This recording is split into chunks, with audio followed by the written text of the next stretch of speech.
अस्सलामुअलैकुम, कैसे हैं आप सब? उम्मीद है कि आप सब बिल्कुल खैरियत से होंगे। आज की ये वीडियो काफ़ी ज़्यादा रिक्वेस्टेड वीडियो है। मुझे बार-बार ये कमेंट्स रिसीव हो रहे थे कि आप कुछ बहुत ही ज़्यादा ईज़ी हमें टिप्स एंड ट्रिक्स बताएँ कि जिनके ज़रिए हम लोग अपनी जो बॉडी है ना उसको इनलाइन कर सकें, उसको एक शेप में ला सकें। तो आज की ये वीडियो उसी टॉपिक पे है।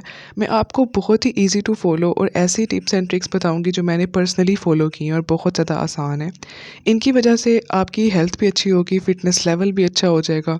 उसके साथ-साथ आपका जो माइंड है ना, वो भी फ़ोकस्ड रहेगा। आप कॉन्शियसली अपनी वेट लॉस जर्नी को स्टार्ट भी करेंगे, परस्यू भी करेंगे और इसके साथ-साथ आपको काफ़ी ज़्यादा हेल्थ बेनिफिट्स भी मिलेंगे। So without any further delay, let's dig into the video and let's get started. सबसे पहले तो अगर आप अपनी बॉडी को शेप अप करना चाहते हैं ना, तो आपको सबसे पहले वेस्ट टू हिप रेशो जानना बहुत ज़्यादा ज़रूरी है।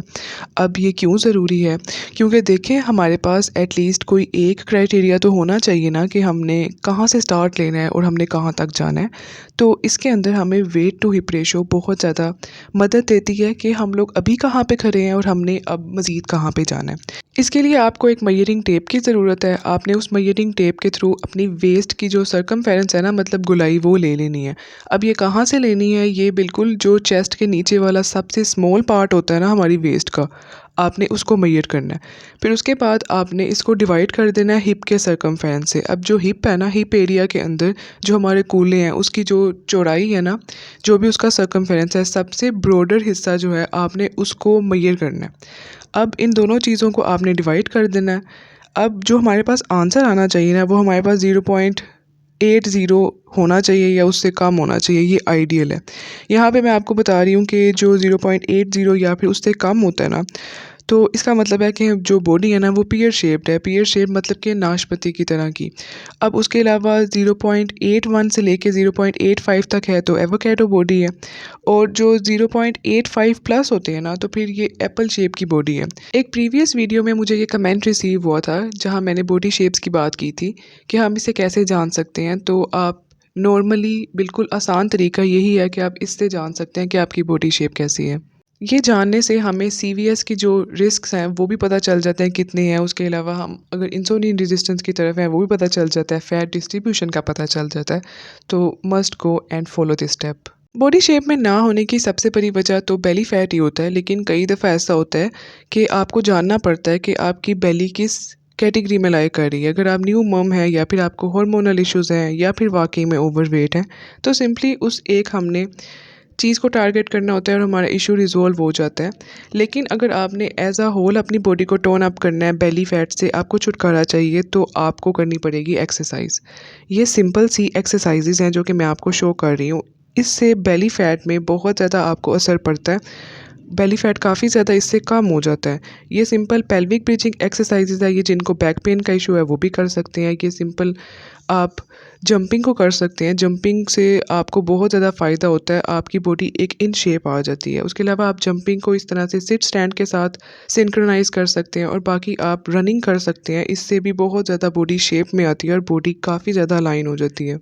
अगर आप ये चाहती हैं ना कि आपका जो बॉडी का एक्सेस फ़ैट है वो ख़ुद ब खुद मेल्ट हो और साथ ही साथ एक्सेस फ़ैट डिपॉज़िट भी ना हो, तो आपने एक ही स्टेप लेना है, सबसे बड़ा स्टेप, और वो ये है कि आपने जितने भी रिफ़ाइंड कार्ब्स हैं ना, आपने उनको अपनी ज़िंदगी से निकाल देना है। रिफ़ाइंड कार्ब्स में मैदा आ जाता है और हमारी जो वाइट शुगर है ना वो आती है, और ये दोनों चीज़ें बेकरी आइटम्स में और ये केक्स हो गए, बिस्किट्स हो गए, इनमें बहुत ज़्यादा पाई जाती हैं।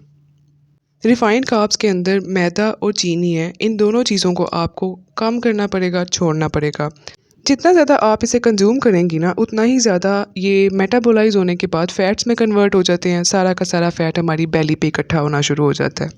तो आपने इसको अगर छोड़ना है ना, तो उसका सबसे आसान तरीका जो कि पर्सनली मैं फ़ॉलो करती हूँ ना, जो मैंने फ़ॉलो किया है, वो ये है कि आप अपनी बॉडी को चीट करना सीखें कि हमने अपनी बॉडी को धोखा कैसे देना है। अनहेल्दी शुगर को हेल्दी शुगर के साथ आप रिप्लेस कर दें। इस तरह से हमारी बॉडी थोड़ी सी ट्रिक हो जाती है और आहिस्ता आहिस्ता शुगर क्रेविंग्स कम होते होते बैलेंस्ड हो जाती हैं, और फिर आपकी जो बॉडी है ना उसको इस तरह से क्रेविंग नहीं होती इन तमाम तर चीज़ों की। ये मेरी बहुत ही फेवरेट रेसिपी है, आपने ज़रूर ट्राई करनी है।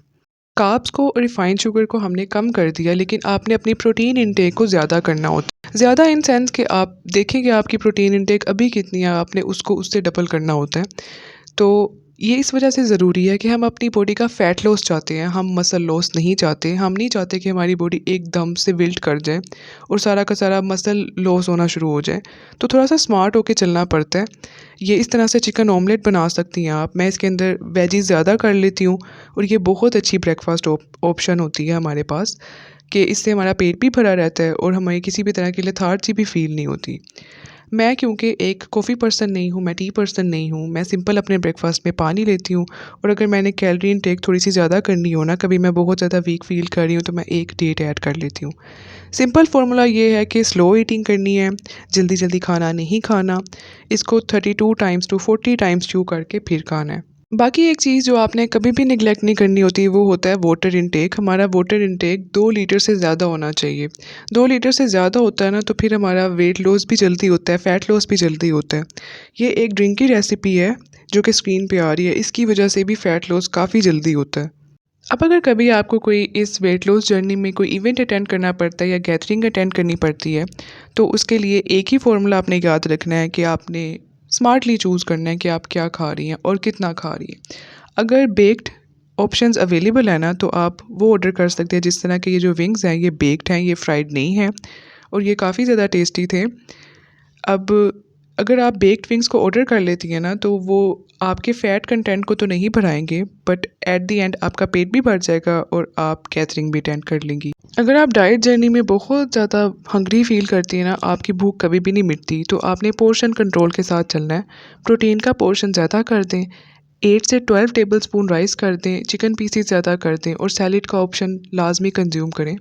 और अगर कभी आपको बहुत ज़्यादा भूख लगी हो तो इस तरह से बेसन के जो चीलाज़ होते हैं ना, उन्हें आप छोटे साइज़ में बना लें और साथ इस तरह से जो भी सालन अवेलेबल है आप उसके साथ इसको लें, साथ रायता ले लें, तो आपकी भूख बहुत ज़्यादा सैटिस्फाई भी हो जाती है और आपको लगता ही नहीं कि आप डाइट कर रहे हैं। और अगली चीज़ ये है कि जब भी कभी आपने कोई भी मील लेना है ना, तो उसके साथ आपके पास सैलड्स अवेलेबल होने चाहिए। ये जो सैलड्स हैं ना, फाइबर के साथ-साथ, विटामिन्स और मिनरल्स के साथ-साथ हमारी जो भूख है ना, उसे काफ़ी हद तक ये कंट्रोल में रखते हैं। काफ़ी देर तक आपका पेट भरा रहता है। आपको बहुत देर तक जो है ना, वो किसी भी चीज़ की क्रेविंग नहीं होती। तो सैलड्स आपने मस्ट कंज़्यूम करने हैं। इससे आपकी जो स्किन है ना, उसकी भी हेल्थ अच्छी होती है और हमें बहुत ज़्यादा स्किन के इश्यूज़ भी फ़ेस नहीं करने पड़ते। स्किन के ऊपर ग्लो भी रहता है और हमारी जो हेयर फॉल है, वो भी हमें फ़ेस नहीं करना पड़ता। तो डाइट जर्नीज़ हैं, शेप अप जर्नीज़ हैं, सैलड्स को आपने मस्ट कंज़्यूम करना है। आई होप कि वीडियो आपके लिए हेल्पफुल रही होगी, तो प्लीज़ मेरे चैनल को सब्सक्राइब कर दीजिए, बेल आइकन भी प्रेस कर दीजिए ताकि आप और मैं कनेक्टेड रह सकें। Stay happy and stay blessed.